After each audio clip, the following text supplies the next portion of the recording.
इस देश को, लोकतंत्र को दिया है, उसके बारे में सकारात्मक विचार रखें।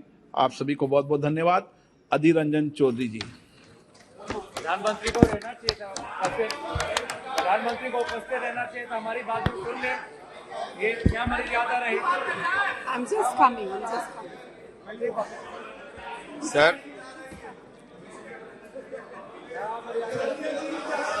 ये हमारे ये उनका बैग यहीं पे है, उनका बैग यहीं पे है, उनका बैग यहीं पे, ये देखिए बैग, आपके बैग यहीं पे, आप तो चली नहीं गए, आप तो चली नहीं गए, आ रही, चिंता नहीं आ रही है, आपके कहाँ गए, बहुत लंबी भाषण के, आ रहे हैं भाई, आप कहाँ जा रहे हैं?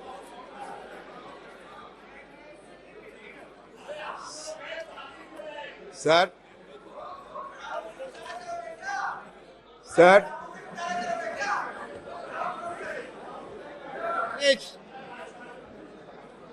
please, sir, I must appreciate your endeavor for offering this opportunity to ventilate our views on the constitutional दिवस, संविधान दिवस। लेकिन बात यही सर, कहे तो जाते हैं 75 साल, लेकिन जब तक मेरा जानकारी है, सबसे पहले जो कॉन्स्टिट्यूशन असेंबली की सभा हुई थी वो 1946 में, और 1949 26 नवंबर में ये अडॉप्ट हुई थी, और 1950 26 जनवरी ये चालू हुई थी हमारे संविधान इस देश में।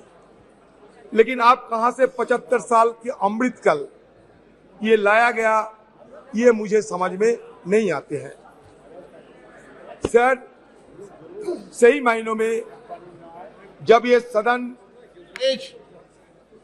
ये खबर मिल रहे हैं कि आज ये सदन की अंतिम दिवस है, तो सही महीनों में भावुक तो होना स्वाभाविक है। कितने सारे विद्वजनों ने, ज्ञानियों ने, पंडितों ने और देश प्रेमी ने हमारे ये सदन, उसके साथ साथ हमारा संविधान और ये देश की लोकतंत्र की रक्षा करने के लिए न जाने कितने योगदान किए होंगे। बहुत सारे हमारे पूर्वजों ने ये दुनिया छोड़ के चले गए, उनका याद हम करते रहेंगे। जिंदगी में ये सदन जरूर कहेगी कि जिंदगी में कितने दोस्त आए और कितने बिखर गए। किसी ने 2 रोज के लिए आए, तो किसी ने चलते ही सांस भर लिए।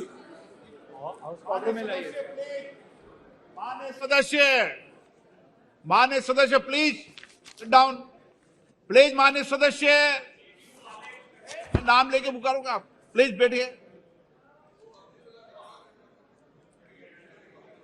माननीय सदस्य प्लीज बैठिए, बैठिए। सर, कहे सर, जिंदगी में कितने दोस्त आए और कितने बिखर गए। किसी ने 2 रोज के लिए आए, किसी ने चलते ही सांस भर लिए, पर जिंदगी की दूसरा नाम है दरिया, वो तो बस बहते रहेंगे, चाहे रास्ते में फूल गिरे या पत्थर। उसी तरह हमारी ये सदन की कारवां ये भी चलते आ रहे हैं और आज भी ये चल रहे हैं। Sir, today I may come to that conclusion that this is the last day. Naturally, we are all present here to bid the adieu of our old building. Our magnificent building today singing a swan song, because tomorrow onward we will be shifting to a new parliamentary edifice. Sir, मैं शुरू में ये कहना चाहते हैं, मैं ज्यादा समय तो नहीं है हम लोगों के लिए, कि जब संसद में संविधान की चर्चा हो, लोकतंत्र की चर्चा हो, तो हमारे पंडित नेहरू जी और बाबा साहेब अंबेडकर, नेहरू जी तो आर्किटेक्ट ऑफ मॉडर्न इंडिया कहते थे, बाबा साहेब अंबेडकर को हम फादर ऑफ द कॉन्स्टिट्यूशन मान्यता देते हैं। अच्छा लगा कि आज नेहरू जी के बारे में हमें भी मौका मिलेगा ये सदन में बात रखने की। तो शुरुआत में मैं ये कहना चाहते हैं sir, architect of modern India Nehru had said parliamentary democracy demands many virtues. It demands, of course, ability. It demands a certain devotion to work, but it demands also a large measure of cooperation, of self-discipline, of restraint. We know very well that there are not many countries in the world where it functions successfully. I think it may be said without any partiality that it has functioned with large measure of success in the country. Why?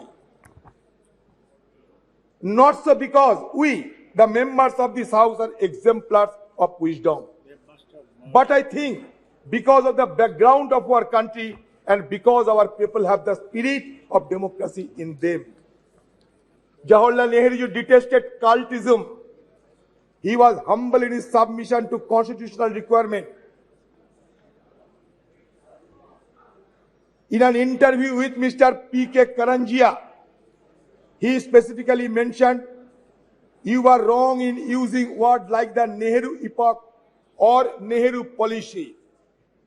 Though he enjoyed massive majority in the parliament, he was tireless in listening opposition voice and never mocked, deflect, pontificate when answering questions asked of him. He never believed in steamrolling the opposition and given due respect to feeling and sentiments of the opposition member.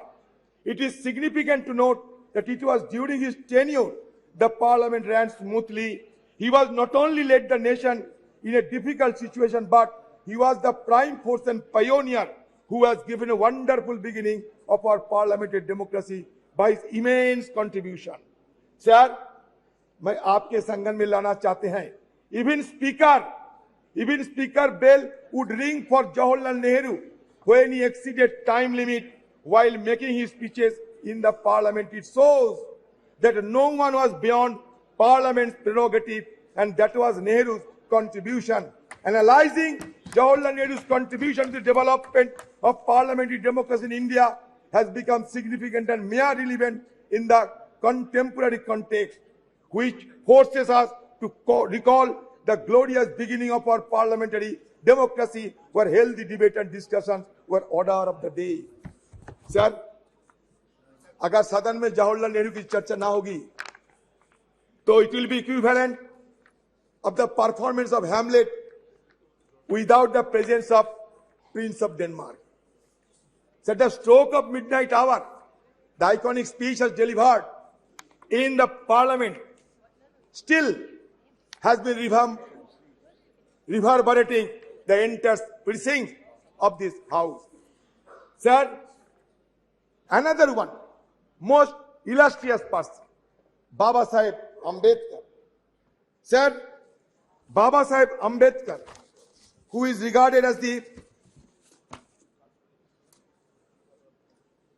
father of our constitution, he suggested that political democracy cannot last unless there lies at the base of it social democracy. What does social democracy mean?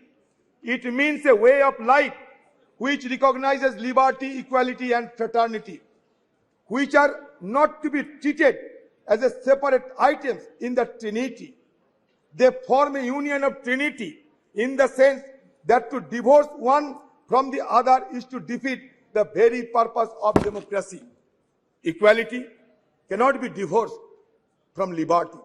Liberty cannot be divorced from equality. And or equality and liberty can be divorced from fraternity. Now we need the mantra of Baba Sahib Ambedkar, the mantra of Jawaharlal Nehru and other stalwarts who have made this parliamentary democracy glorious for us to be remembered again and again. Sir, ये parliament में कभी भगत सिंह जी एक बम फेंका था, लेकिन किसी को आहत करने के लिए नहीं, ब्रिटिश सरकार को जगाने के लिए 1929 में। सर, ये सदन में हमला हुई थी 2001 साल में, आतंकवादी ने हमला किया था, हमारे वॉच एंड वार्ड और सारे लोग ये आतंकवादी हमला को रोके थे। आज हम सब के लिए हमारी तरफ से श्रद्धा अर्पण करना चाहते हैं। ये सदन के सारे मेंबरों के साथ साथ हमारे जितने स्टाफ है सर, ये मेहनत करते हुए आज इस सदन को इतना गरिमामय बनाया है। सर, आप सुन के चौंक जाओगे सर, जब पंडित जवाहरलाल नेहरू ने हिंदुस्तान की ये प्राइम मिनिस्टरशिप को संभाला, ये देश को अगुवाई करने के लिए तैयार हुई, तब हिंदुस्तान की हालत क्या थी जानते हैं सर? हमारे आयु थी महज 32 साल, हमारा साक्षरता थी महज 12%। सर, पर कैपिटा हमारा रोजगार क्या था जानते हैं सर? सिर्फ 245 रुपया। आप सोचिए, एक तरफ अकाल, विभाजन, पाकिस्तान और हिंदुस्तान का बंटवारा, लाखों की तादाद के लोगों को जान गंवाने पड़े, सारे देश में तही तही मच गई थी। उसी कठिन हालात में जवाहरलाल नेहरू साहब को ये सरकार को संभालने पड़ी, और उस समय की हमारे आर्थिक हाल को भी अब देखिए कि रोजाना हमारी देश की हर व्यक्ति को रोजगार थी सिर्फ 245 रुपया। सर, आज 14-15 साल तक ये देश की हर व्यक्ति की रोजगार बढ़ाया गया था 72,000 रुपया, अभी उससे और बड़ी होंगी। किसका मतलब किस जगह से उन्होंने शुरू किया था और किस जगह पहुंचे। इसीलिए उन्होंने कहा था उसी दिन कि long years ago we made tryst with destiny and the time comes when we will redeem our pledge.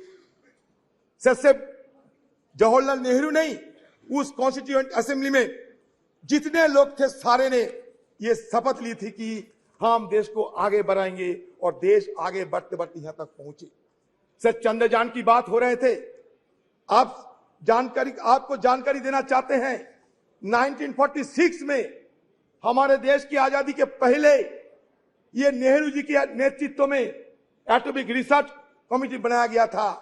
1948 से हमारे देश में ये नेहरू जी के नेतृत्व में हम सिर्फ आज की मॉडर्न टेक्नोलॉजी और आज की साइंस विज्ञान की तरफ हम आगे निकलते हुए हमें ये देश के लिए क्या किया सर? ये देश के लिए बनाया इसरो। विक्रम भाई साराभाई की अगुवाई में, नेहरू जी की दर्शन से ये इसरो बने, आज नहीं 1964 में। और हमारे देश में 1975 में आर्यभट्ट हम लोग सैटेलाइट आसमान में भेजा था। लेकिन आज इसरो को हम क्या कहेंगे? Indian institute of space research कहेंगे, और क्या कहेंगे पता नहीं, कहां से लाए गए भारत और इंडिया, तरह तरह की बातें। सर मैं दोबारा ये सरकार को ये जरूर ये कहना चाहते हैं सर, नहीं ये तर्क नहीं, इसरो की बात कहते हैं। सर आपको संगठन में ये भी लेना चाहते हैं सर आपकी संगठन में ये भी लेना चाहते हैं कि on the above of independence the constitution assembly met at 11 p.m. with President Rajendra Prasad in the chair. Sucheta Kripalini, a member from Uttar Pradesh, sang the first verse of Bande Mataram to mark the opening of special session. Prime Minister Jawaharlal Nehru delivered his famous Trees to Destiny speech. Sir, Speaker Mabalankar announced, sir, सुन लीजिए sir, Speaker Mabalankar announced the death of Mahatma Gandhi at a sitting of the Lok Sabha on February 2, 1948. उन्होंने क्या कहा था जानते हैं? We are meeting today under the shadow of double calamity. The sad demise of the tallest man of our age, who has led us from slavery to independence, and reappearance of the cult of political violence in our country. Mabalankar said, a glory that was said by Mabalankar ji.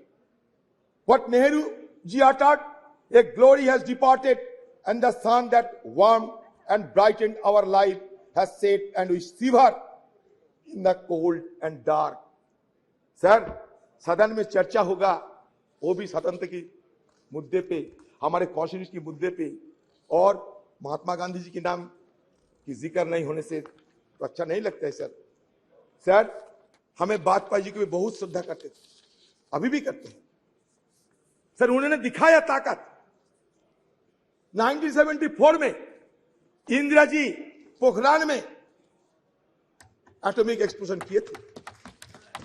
Sir, उस समय से विदेशों की ताकतों ने हमें कमजोर करने के लिए हर संभव प्रयास की, लेकिन अटल जी रुके नहीं। नरसिम्हा राव की जमाने में भी ये न्यूक्लियर एक्सप्लोजन करने के लिए सोचा गए थे, लेकिन इसको साकार किया अटल बिहारी वाजपेयी जी ने, और उसके साथ साथ ये भी संदेश दिया देश सारे दुनिया को कि नो फास्ट यूज पॉलिसी हम अपना रहे हैं। सर, उसके पहले हमारे खिलाफ सारे पाबंदी लगाए रहे थे, उसको हटाने के काम किसने किया था? हमारे मनमोहन सिंह जी, जिसको कहते थे कि मौन रहते हैं, उन्होंने मौन नहीं रही। जब G20 की सम्मेलन हुआ करते थे, उस समय भी उन्होंने कहा ये अच्छा है हमारे देश के लिए। वो मौन नहीं थी, लेकिन बात कम करते थे और काम ज्यादा करते थी। फर्क यही है। Sir, Indo US nuclear deal किसकी अगुवाई में हुई बताइए? सर, इसी सदन में इस चेयर में बैठा होते हुए सोमनाथ चटर्जी साहब देश के लिए वो इंडो यूएस न्यूक्लियर डील को समर्थन किया और अपने पार्टी को नकार दिए थे। तो ये उदाहरण है। तो ये इंडो यूएस न्यूक्लियर डील अगर नहीं होते तो आज अमेरिका देश हमारे साथ इतना जुड़ाव ना दिखाते। ये भी हमें विचार करना पड़ेगा सर। सर, हमारे इस पार्लियामेंट में क्या क्या हुई सर, छोटा सा मैं ब्यौरा देना चाहते हैं सर। सर देखिए,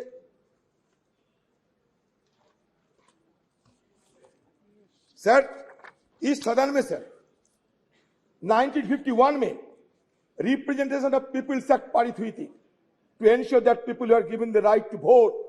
अगर वोट देने के अधिकार ना होते तो आज बाकी बात करने की हमें गुंजाइश ना मिलती। सर, दूसरा essential commodities act 1955, a law that has helped the government regulate the production, supply and distribution of essential commodities such as drugs, oil, kerosene, coal, iron, steel, pulses. Sir, तीसरा क्या हुआ? Green revolution in India 1967। 4, nationalization of bank. 14 banks were nationalized, which enhanced banking infrastructure and services and created provision of cheaper credit to farmers. बता दे sir, 1974 में atomic जब explosion हुई थी ना, हमारे प्रधानमंत्री उस समय रही थी स्वर्गीय इंदिरा गांधी जी। ये भी आपको याद दिलाते हैं। इंफॉर्मेशन टेक्नोलॉजी जब हुई थी हमारे देश में क्रांति के स्वरूप से, एक क्रांति के रूप से, हमारे स्वर्गीय राजीव गांधी जी। आज तो हम डिजिटल इंडिया की बात करते हैं।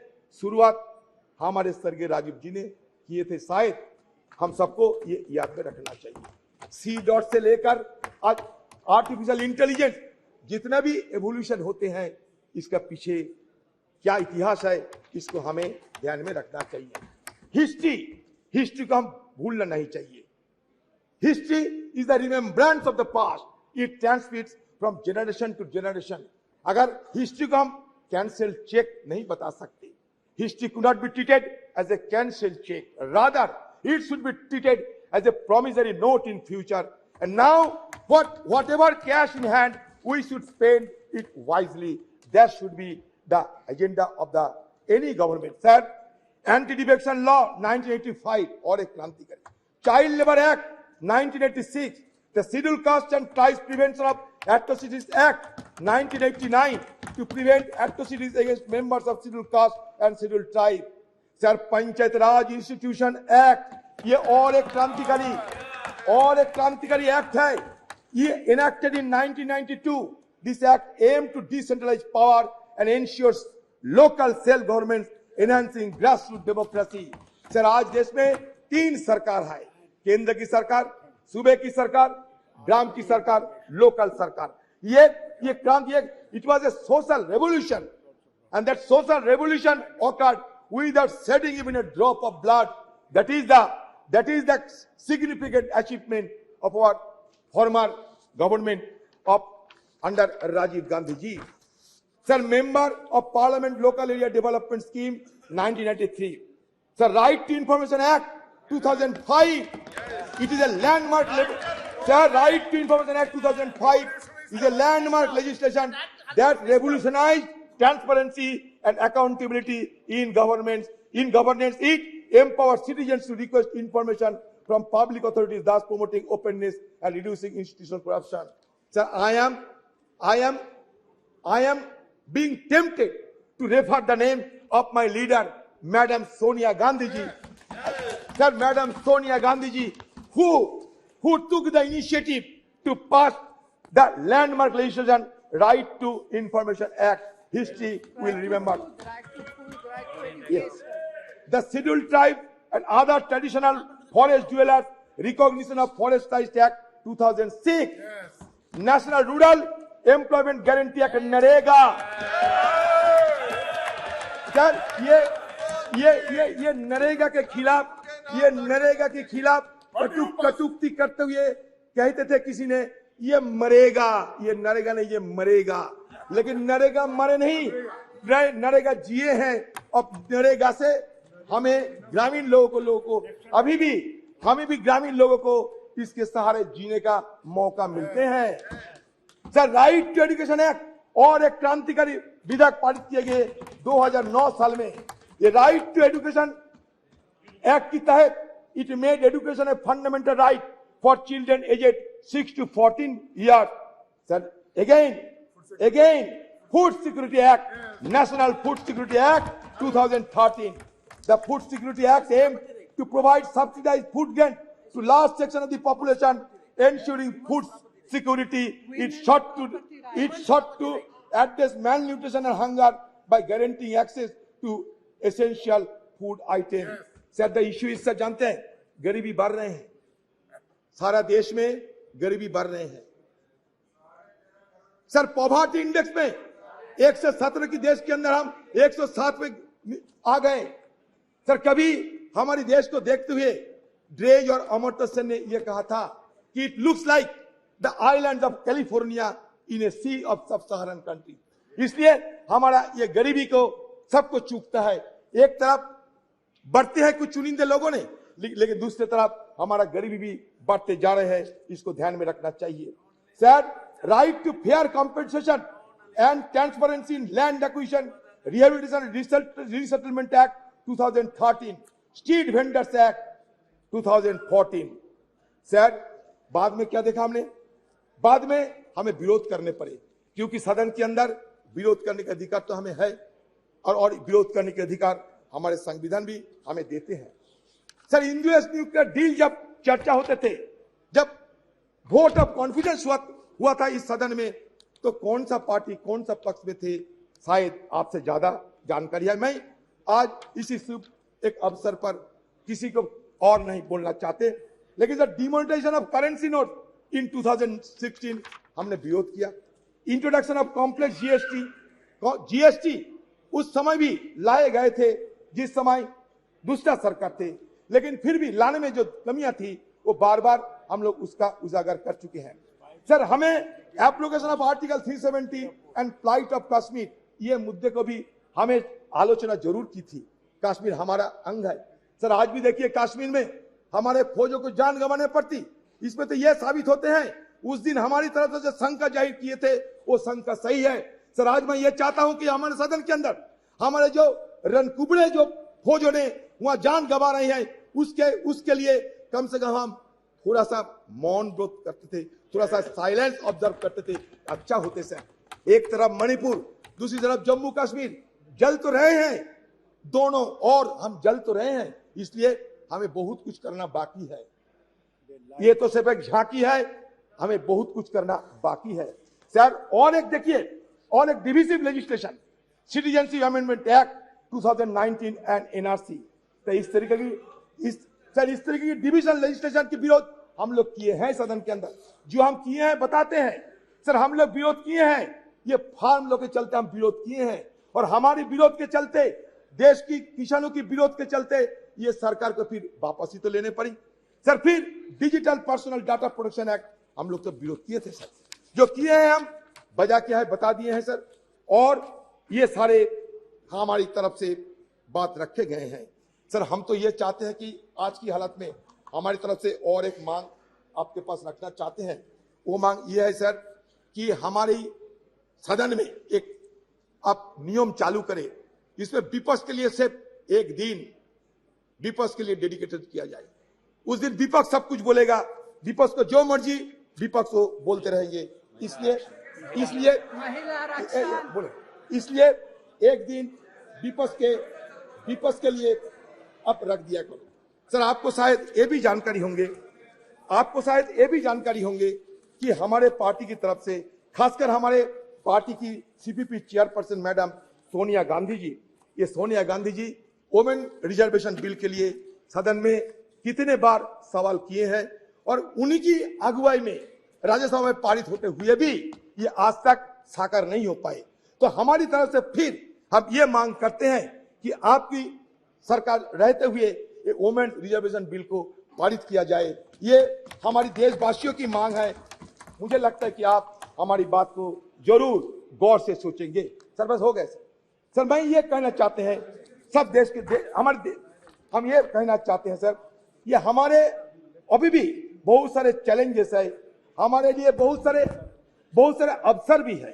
तो चैलेंजेस एंड अपॉर्चुनिटी के बीच मैं ये कहना चाहते हैं कि आज देखिए एक माहौल पैदा होते जा रहे हैं कि मेजोरिटी रहने से सब कुछ कर सकते हैं sir.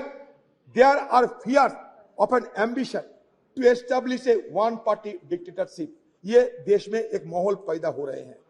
This has led to the sidelining of the opposition's role in parliament, destabilization of opposition led government through tactics like the purchase of members of legislative assembly and the selective use of central agencies such as Enforcement Directorate, CBI, Income Tax Department against opposition leaders and ministers. Furthermore, the devaluation of parliament and the erosion of parliamentary procedure have become particularly pronounced during the second term of this dispensation. No, that's true. In 2021, the parliament convened for fewer than 50 days with minimal discussion on legislation and inadequate scrutiny of legislative bills. The decline in the referral of bills to standing committee is also notable, dropping from 60 to 70% during the previous government to only 22%. आपके लिए अच्छा होगा, ये हमारे deputy leader है, पूछिए ना sir. हो गया the first term of this government, a mere 13% in the second term. Additionally, the opposition has been denied the right to raise issues and press for vote during the legislative process, further undermining parliamentary norms. Sir, same is the status of Rajya Sabha. I don't know whether it will be allowed or not. Sir, India's transition, sir, मान के चलिए, India's transition from one-party dominant system to multi-party system, and more recently to a nascent one-party system. Under this regime, has fundamentally altered the dynamics of engagement with Parliament. One positive aspect of parliamentary story is its representativeness. Initially in 1952, Parliament consisted mainly of lawyers associated with the freedom movement and pre-independence legislative bodies. But now, scheduled caste, scheduled tribe, OBC, all have been included in the legislative mechanism. It's a very positive idea. Sir, मैं जानता हूं sir, आपको थोड़ा जल्दबाजी है, मैंने आपके पहले बोल दिया था। सर, मैं ये कहना चाहते हैं कि देखिए सर, ये हमारे देश, इसमें तरह तरह की बात तो किए जाते हैं, लेकिन सच तो ये है कि इंक्लूसिवनेस की बात होते हुए भी इंक्लूसिव नहीं है हमारे पार्लियामेंट। आप खुद देख लीजिए, नंबर देख लीजिए, माइनॉरिटी कम्युनिटी के लोगों को संख्या देख लीजिए और खुद तय कर लीजिए। मैं कुछ नहीं कहूंगा, आज कटुता हम नहीं चाहते। सर, बात यह है कि सर, ये हिंदुइज्म की अगर बात करें, ये हिंदुइज्म क्या होते हैं? हिंदुइज्म में 4 वेद है, मिलियंस ऑफ गॉड्स है, 18 उपनिषद है, 18 उपनिषद है sir, 6 classical school of philosophy है सर, 2 एपिक है। अच्छा ठीक है, अच्छा मान लिया आप अच्छा ठीक है, तो है तो that means what does it suggest? It suggests that plurality is the essence of our civilization. We may be a young nation, but certainly we can proud of old civilization. Sir, हमारे civilization क्या कहते हैं? Plurality की बात करते हैं। India as a nation or as a civilization is an unending celebration of pluralism. Sir, pluralism accommodates differences, and differences in turn embody, enact dissent. Sir, ये हम कहना चाहते हैं, जब ये कहते हैं कि वसुधैव कुटुंबकम का मतलब क्या है? यही तो मतलब है, सबको चिंता को, सबकी भावना को शामिल करना चाहिए। सर, हमारे सरकार कहिए, हमारे संस्कृति कहिए, ये संस्कृति में ये भी दोहरा गया है, अहंकारम बलम दर्पम क्रोधम। सर, अहंकारम बलम दर्पम ये वर्जित किए हैं हमारे हिंदू धर्म। सर, इसलिए मैं कहना चाहते हैं, अहंकार को छोड़ना चाहिए हम सबको।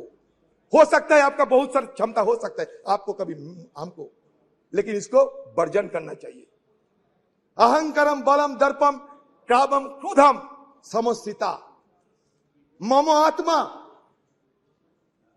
सर्वदेहेषु प्रदो विष्णु अभ्यसुआ का मतलब क्या है? मतलब ये होते हैं कि ऊपर वाले को गुस्सा की आप आमंत्रण ना करें तो बेहतर है। सर, इसलिए आज जब सदन के अंतिम दिन है, मैं उस बुजुर्गों को स्मरण करते हैं जो हमारे बीच अभी नहीं आए। Carry on. हाँ sir,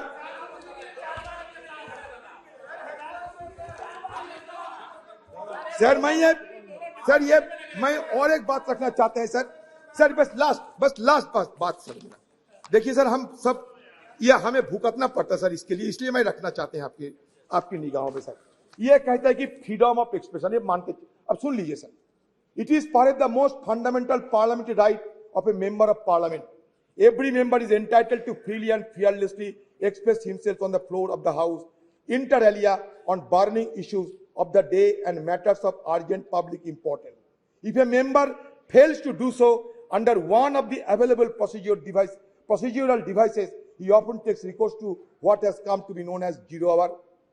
While unparliamentary or objectionable expression may be expunged from the proceedings of the two houses of parliament by the respective presiding officer under the existing rules, shutting off or blinding the proceedings of any house under the presiding officer's direction, that nothing of what is said without his permission would go on record, may be questionable desirability, in as much as in that case the reports of the proceedings cannot really be regarded anymore as a faithful record of all that happened.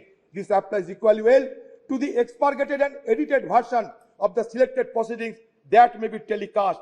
In any case, when the question hour or any other part of the proceeding is telecast live, how can the presiding officer expansion order operate? Sir इसलिए हम चाहते हैं कि हमारे अधिकार को ये दे जाना चाहिए सर। हम चाहते हैं कि सदन की जो गरिमा वो गरिमा बरकरार रही है। सर आज स्पेशल सेशन है, ये नॉर्मल सेशन है, क्या है किसी को पता नहीं। हमें बाहर से मीडिया वालों के हवाले से पता चलता कि स्पेशल सेशन है या नहीं। सर जब मिडनाइट सेशन होते हैं, जैसे कि आजादी के दिन हुई थी 14-15 अगस्त, वैसा मिडनाइट उसमें चर्चा नहीं होते। जैसे कि जीएसटी के लिए नरेंद्र मोदी जी किए थे, चर्चा नहीं होते, लेकिन बाकी स्पेशल सेशन में चर्चा होते। लेकिन इसके साथ साथ बाकी लेजिस्लेशन नहीं जा सकते। लेकिन यहाँ 8-9 सारे मुद्दे को आप शामिल किए हैं। पता नहीं इस तरीके की कैसे आप सदन को गरिमा को बरकरार रखेंगे। क्वेश्चन आवर में हमें शामिल होने का मौका नहीं है, 0 आवर उठाने का मौका नहीं है।